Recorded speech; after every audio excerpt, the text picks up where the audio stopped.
Welcome to today's podcast, brought to you by WJHS Podcasting Incorporated.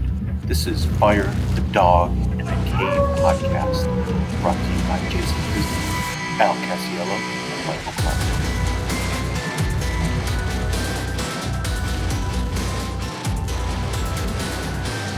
Welcome to another episode of the Fire, the Dog, and the Cave podcast. I'm here today with 8th grade teacher, Mr. Prisney. Hello, Mr. Prisney. Hello, Mr. Casiello. How are you doing today? I'm doing real well. How about you? Fantastic. All I'm right. also here with 6th grade teacher, Mr. Clark. How are you? I'm doing well, Mr. Casiello. How are we? Great. Well, today is March 25th, and it's National Medal of Honor Day. So we thought it'd be a good day to do a podcast about National Medal of Honor Day. So I was wondering if, Mr. Prisney, if you could tell us a little bit about what that is and what it means. Yeah, so again, welcome to you two guys. Welcome to our listeners. Yeah, so today is March 25th, like you said, National Medal of Honor Day, and we're going to be sharing and discussing a little bit about the award, what it means, some background history, and how we came to have a day to honor those that have earned this great high military honor. Many people might know a little bit about the Medal of Honor or have maybe at least heard of it. So we hope to shed some light on this prestigious award and how our country honors those that go above and beyond the call of duty. National Medal of Honor Day, it's it's a time to remember the sacrifices of men and women in uniform who have earned the highest of military honors. Mr. Clark, I think we need to clarify something in terms of the title of the award. Can you talk to our listeners about that? I can absolutely talk to the listeners about that. So the correct title for the award is often called the Congressional Medal of Honor, or it's simply the Medal of Honor. The men and women who have received it prefer to be called recipients of this award. And furthermore, that not really recipients over winners. It's a little bit more about it as well. It's the only United States military award that is worn from a ribbon hung around the neck, and the only award that's presented by the president in the name of the Congress. Interesting. Yeah, for sure. So I think, and Mr. Casiello, if you could kind of give us a little bit more insight on it. I've talked a little bit here about like how the official name and title of it, but tell me what is it exactly? What is the Medal of Honor? Okay. This is a bravery award. It's an acts of valor award. So it's the most prestigious award you can earn as a military personnel. Okay? It's awarded to recognize people who've distinguished themselves, people who've gone beyond. And there's 3 different versions for the 3 different branches, the Army, Navy, and Air Force versions of this medal or this award. Okay? They all look a little bit different, but they mean pretty much the same thing. Yeah, and so while the United States, this actually goes all the way back to the Revolutionary days. There were military awards for extreme valor, those did exist as far back as the American Revolution. But the quote-unquote official Medal of Honor, as it's known, really wasn't established until the Civil War for the Army and the Navy in particular. I'll go through the dates here in just a second, but the reason why the Air Force's medal came so much later is that they didn't become an actual separate branch of the military until after World War II. Sometimes people don't realize how young the Air Force actually is. Now, we did have a fighting force in the air prior to that, but they were referred to as the U.S. Army Air Corps. Out of World War II, we realized that there was actually a dedicated need for a group to take care of things in the air. The United States Navy established their medal in 1861. About 6 months later, into 1862, the United States Army established theirs, and then the U.S. Air Force established theirs in 1965. Wait, Mr. Prisney, I have a question. aren't there other branches of the military though? There are other branches, yeah. So we have the Okay. Coast Guard and the Marine Corps, and most recently the Space Force. Okay, so what would those medals then qualify under? Like for somebody that was, like you said, in the Marine Corps, the Space Force, what would they qualify under? Those would be under the Navy, correct? Yeah, that's correct. So the Coast Guard and the Marine Corps would receive the Navy version since they fall under the Department of the Navy, whereas the Space Force, should somebody earn this award, would fall under the United States Air Force, their version.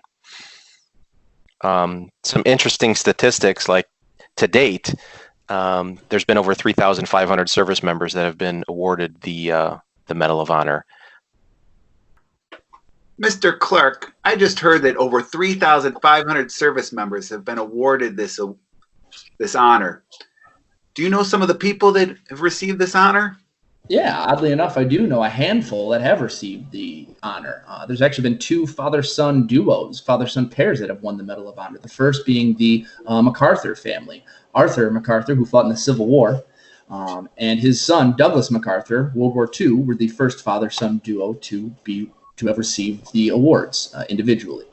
The second father-son duo is actually the Roosevelt family, Theodore Roosevelt to be more specific. Theodore Roosevelt, who fought in the Spanish-American War, is where he received the Medal of Honor. And then, he actually wasn't awarded that medal until 2001 posthumously. He received it posthumously.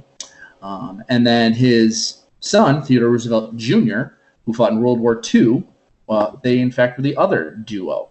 Got a lot more relatives, in fact. There's been 5 pairs of brothers that have received the Medal of Honor. On top of the 5 pairs of brothers, we've also have 1 woman that has received the Medal of Honor, and that woman's Mary Edwards Walker, who was an Army surgeon during the American Civil War. And lastly, another important information about some of these people that have received it, 19 men have been awarded the Medal of Honor twice, and twice fighting in 2 different battles. Now, that's a lot of people that have received it, and there's a lot of criteria that it requires for those different people to have received it, especially those that have received it twice. Mr. Casiello, do you think you could talk to the listeners a little bit more about what the criteria is for somebody to receive this Medal of Honor?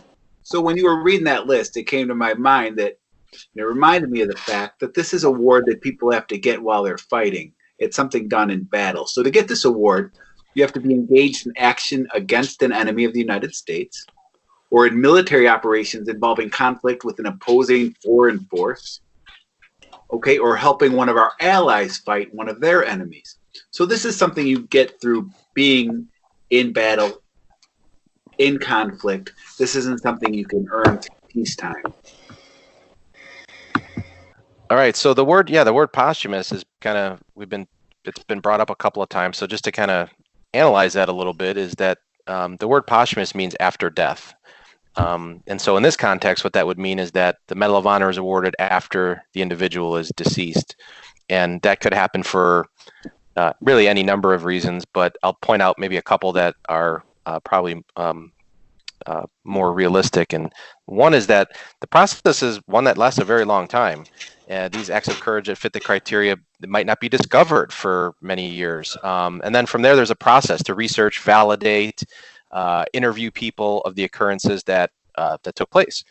Another reason that we often see is that the person never really gets to be a part of receiving the award, and that's due to the fact that they literally gave their lives, that their act of courage went above and beyond the call of duty.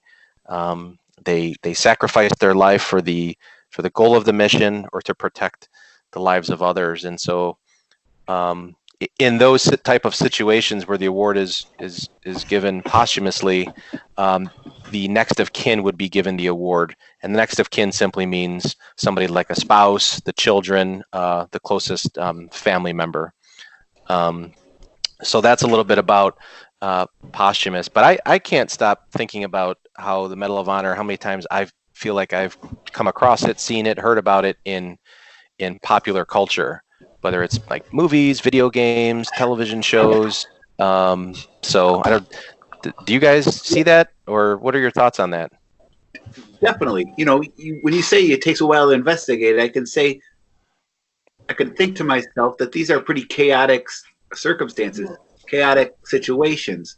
Right. And they also make great stories because acts of bravery make good stories. They make good movies. So they're often the subject of movies. There's a video game series called Call of Duty and Medal of Honor. And Yeah, those for things, sure, that's true. And You don't want a boring character. Yeah, they put people in these what seem like adventurous situations and dangerous situations, and they make for great movie plots and great video game plots. But I think today this medal makes us think about the actual people who had to really do it, not just watch it in movies or on video games. Yeah, I think it's ironic. That's get so much joy out of watching their bravery. They're watching their bravery, but really in real life, it's just that. It's real life, and that's why these people should be honored. I think that makes a lot of sense. Yeah, it's interesting perspective. So I think that's why it's important to have this day, right? So we remember that it's not just a video game or it's not just a movie. It's people who actually did this, put their life on the line. Yeah, that's a great point. That's a great point. So yeah, to kind of wrap it all up then, Mr. Cassiello, Mr. Prisney, we've kind of learned so far throughout all of this that Medal of Honor Day is a United States holiday, that it's celebrated every year on March 25th. It was created to honor the heroism and sacrifice of Medal of Honor recipients for the United States. The holiday has been celebrated since 1991 when George H.W. Bush signed it into law upon congressional approval. March 25th was chosen as the day, as this symbolizes the first Medal of Honor recipients awarded the Medal of Honor on March 25th of 1863. So if we're thinking all of these kinds of things, that's why we have this day. What is it and when it started and why? And anything else you gentlemen want to add in regards for our listeners? I mean, lots to think about. And like Mr. Cassiello said, lots to, be grateful for and be thinking about, take some time today to set aside to, honor those people, maybe hop on a website, watch a video, something like that. A podcast. Hopefully, yeah, for sure. Nope. That's all the time we have today for the Fire the Dog in the Cave podcast. Thanks for coming back for another episode. Ow, ow, ow! And we hope you've enjoyed another episode of The Fire the Dog